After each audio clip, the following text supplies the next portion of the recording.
नमस्कार दोस्तों, आज हम प्रश्नोत्तर की सीरीज में Uttar Pradesh lower subordinate prelims परीक्षा 2004 राजनीति विज्ञान का प्रश्न पत्र अध्ययनवार विश्लेषण करेंगे, जो आगामी प्रतियोगी परीक्षाओं के लिए बहुत महत्वपूर्ण है। इसके पहले तक के क्वेश्चन हो चुके हैं। क्वेश्चन नंबर 26 है, शक्ति विभाजन के सिद्धांत का समर्थन किसने किया? इसका राइट आंसर है डी, सी राइट मिल्स ने। सी राइट मिल्स ने शासक वर्ग शब्द को उचित न मानकर उसके शासन पर शक्ति अभिजन शब्द का प्रयोग किया है। वह शक्ति शब्द में आर्थिक, राजनीतिक तथा सैनिक अवधारणाओं को मिलाकर शक्ति अभिजन शब्द गढ़ा है। नेक्स्ट क्वेश्चन है, वैज्ञानिक पद्धति का संबंध है ए समाजवादियों से, बी व्यवहारवादियों से, सी मार्क्सवादियों से या फिर डी व्यक्तिवादियों से। इसका राइट आंसर है डी, बी व्यवहारवादियों से। व्यवहारवादी राजनीति विज्ञान में मूल्यों तथा लक्ष्यों की उपेक्षा करता है तथा केवल तथ्यों को स्वीकार करता है। इससे बढ़कर अपने निष्कर्षों को वैज्ञानिक ढंग से प्रस्तुत करने के लिए यह गणित, सांख्यिकी, अभियांत्रिकी की तकनीक का अनुसरण करता है। नेक्स्ट क्वेश्चन है, ऑस्टिन ने संप्रभुता सिद्धांत के बारे में क्या सत्य नहीं है? इसका राइट आंसर देखेंगे सी है। जॉन ऑस्टिन के अनुसार यदि एक निश्चित मानव प्रभु जो अपने सिवा किसी अन्य प्रभु की आज्ञा का पालन करने का आदी नहीं है, बल्कि जो समाज के अधिकांश समूह से स्वाभाविक रूप में आज्ञा पालन प्राप्त करता है, तो वह निश्चित मानव प्रभु उस समाज में प्रभु सत्ताधारी है और वह समाज राजनीति व स्वतंत्र समाज होगा। नेक्स्ट क्वेश्चन है, वैधानिक तथा राजनीतिक संप्रभुता के मध्य अंतर पर बल दिया गया है। ए डाइसी द्वारा, बी लास्की द्वारा, सी हॉब्स द्वारा या फिर डी ऑस्टिन द्वारा। इसका राइट आंसर है ए डाइसी द्वारा। डाइसी ने वैधानिक तथा राजनीतिक संप्रभुता के मध्य अंतर किया है। उनके अनुसार राज्य की संप्रभुता के दो रूप क्रमशः विधिक तथा राजनीतिक संप्रभुता है। विधिक संप्रभुता के अंदर वह शक्ति है जिसकी इच्छा ही कानून है। प्रत्येक व्यक्ति इसकी आज्ञाओं के अधीन है। यदि वह इन आज्ञाओं को न माने तो न्यायालय द्वारा दंडित होगा।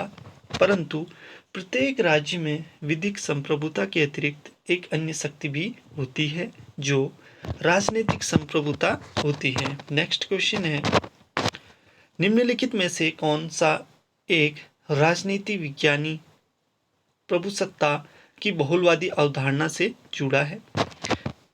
ए David Easton, B Gabriel Almond, C John Rawls, D Dahl. इसका राइट आंसर है डी रॉबर्ट ए डहेल। राजनीति विज्ञान में संप्रभुता की बहुलवादी धारणा रॉबर्ट ए डहेल से जुड़ा हुआ है। अगला क्वेश्चन है, किस बहुलवादी विचारक ने कहा है कि एकलवाद एक विनाशकारी अथवा निष्फल सिद्धांत है? इसका राइट आंसर है वार्कर ने।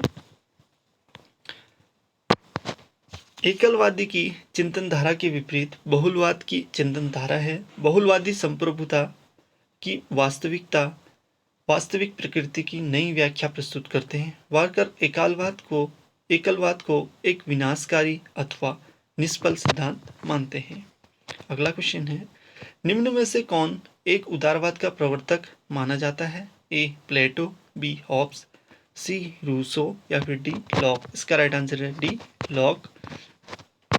उदारवादी सिद्धांतों का जन्म आधुनिक युग में व्यापारिक और औद्योगिक क्रांति के फलस्वरूप होता है। उदारवाद का प्रवर्तक जॉन लॉक के विचारों से होता है। जॉन लॉक के अनुसार राज्य वो ऐसे कार्य नहीं करने चाहिए जिससे व्यक्तियों के जीवन, स्वतंत्रता और निजी संपत्ति के प्राकृतिक अधिकारों की अवहेलना हो। नेक्स्ट क्वेश्चन है, निम्नलिखित में से कौन सा राज्य उदारवादी सिद्धांत है? ए उपयोगितावाद, बी श्रमिक संघवाद, सी श्रेणी समाजवाद, डी फांसीवाद। इसका राइट आंसर है ए उपयोगितावाद।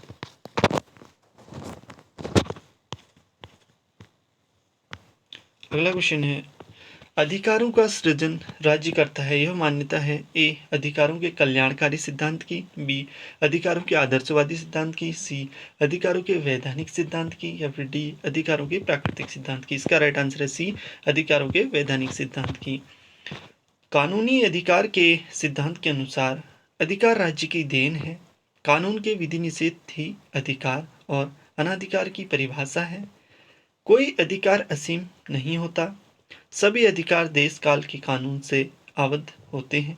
अतएव जब तक राज्य किसी अधिकार को मान्यता नहीं देता तब तक उसे किसी भी अर्थ में अधिकार नहीं माना जा सकता। अगला क्वेश्चन है, कौन स्वतंत्रता एवं समानता को एक दूसरे को विपरीत नहीं मानता? ए टाकविले, बी एक्टन, सी फ्रीडमैन, डी मिचेल्स। इसका राइट आंसर है सी फ्रीडमैन। वस्तुतः स्वतंत्रता और समानता एक दूसरे के पूरक हैं। इन्होंने विधि निर्माण तथा नियंत्रक द्वारा सामाजिक और आर्थिक असंतुलन दूर करने का उत्तरदायित्व राज्य को सौंपा। Rousseau, Maitland, Green, Hobhouse, Laski, Tawney, Walker, Friedman आदि इन विचार के समर्थक हैं। अगला क्वेश्चन है, यह कथन कि स्वतंत्रता और समानता साथ साथ नहीं रह सकते किससे संबंधित है? इसका राइट आंसर है बी लॉर्ड एक्टन से। लॉर्ड एक्टन का कथन है कि समानता के साथ स्वतंत्रता की आशा व्यर्थ है। अगला क्वेश्चन है, किसने कहा स्वतंत्रता की व्याख्या का केवल एक ही हल है, यह समानता में स्थिर रहती है? ए पोलार्ड ने, बी लॉस्की ने, सी मॉन्टेस्क्यू ने, डी डाइसी ने। इसका राइट आंसर है ए पोलार्ड ने। पोलार्ड का कहना है कि स्वतंत्रता प्राप्ति का केवल एक ही हल है और वह है समानता। समानता के अभाव में स्वतंत्रता केवल एक लाइसेंस बनकर रह जाएगी। नेक्स्ट क्वेश्चन है, नकारात्मक स्वतंत्रता इस पर बल देती है? ए चुनाव की स्वतंत्रता, बी स्वनिर्देशन, सी स्वायत्तता, डी हस्तक्षेप का अभाव। इसका राइट आंसर है डी हस्तक्षेप का अभाव। नकारात्मक स्वतंत्रता का तात्पर्य है किसी भी प्रकार के बंधक का न होना। लॉक, मिल, स्पेंसर स्वतंत्रता का नकारात्मक दृष्टिकोण प्रस्तुत करते हैं, अर्थात प्रत्येक व्यक्ति जो चाहता है वह करे तथा उसके कार्यों में अन्य कोई व्यक्ति हस्तक्षेप न करे। अगला क्वेश्चन है, फासिस्टों के अनुसार अधिकारों का क्षेत्र है? ए समाज, बी प्रकृति, सी संविधान, डी राज्य। इसका राइट आंसर है डी। फांसीवादी एक सर्वाधिकारवादी अवधारणा है। फांसीवादी व्यक्ति और राज्य को अधिक महत्वपूर्ण मानते हैं और उनका कथन है कि राज्य के हित व्यक्तियों के हित से अधिक महत्वपूर्ण है। अगला क्वेश्चन है, साम्यवादी राज्य पर बल देता है? इसका राइट आंसर है बी आर्थिक स्वतंत्रता पर। अगला क्वेश्चन है, निम्नलिखित में से कौन सा कथन सही नहीं है? इसका राइट आंसर है डी। गांधी जी श्रम की गरिमा के आधार पर वर्ग विहीन समाज की स्थापना के प्रति अनिच्छुक थे, जबकि मार्क्स निजी संपत्ति के उन्मूलन द्वारा वर्गहीन समाज लाना चाहते थे। जो इसका डी जो ऑप्शन है वो क्या है, सही नहीं है। गांधी जी और मार्क्स दोनों का अंतिम लक्ष्य राज्य विहीन और वर्ग विहीन समाज की स्थापना करना था। परिणामतः सामाजिक वर्गों के बीच की विषमता को समाप्त किया जा सके तथा समाज में जाति, वर्ण, धर्म और लिंग आदि के भेदभाव के बिना प्रत्येक व्यक्ति के व्यक्तित्व का मूल्यांकन हो सके। नेक्स्ट क्वेश्चन है, निम्न में से कौन एक समाजवाद और गांधीवाद के लिए असमान है? इसका राइट आंसर है डी साधन की पवित्रता। गांधी जी इस बात पर जोर देते थे कि साधन साध्य के ही अनुरूप होने चाहिए। गांधी जी ने तो यहाँ तक कहा कि यदि आपके पवित्र साध्य के लिए उतने ही पवित्र साधन नहीं मिलते तो उस साध्य को ही छोड़ दो। गांधीवादी समाजवाद के अन्य रूपों में इस दृष्टि से भिन्न है कि गांधीवादी समाजवाद भौतिक विकास की अपेक्षा नैतिक और आध्यात्मिक विकास के लिए अधिक प्रयत्नशील है। आज का आखिरी क्वेश्चन है, उपयोगितावादी समर्थन करते हैं? इसका राइट आंसर है सी अधिकारों का कल्याणकारी सिद्धांत। उपयोगितावाद के अनुसार सार्वजनिक कल्याण के लिए व्यक्तित्व का पूर्ण विकास होना आवश्यक है। परिणामतः विविधता व आध्यात्मिक मौलिकता बढ़ेगी और सामाजिक जीवन अधिक उन्नतशील रहेगा। आज के लिए इतना ही। मिलते हैं नेक्स्ट वीडियो में नए प्रश्नों के साथ। धन्यवाद।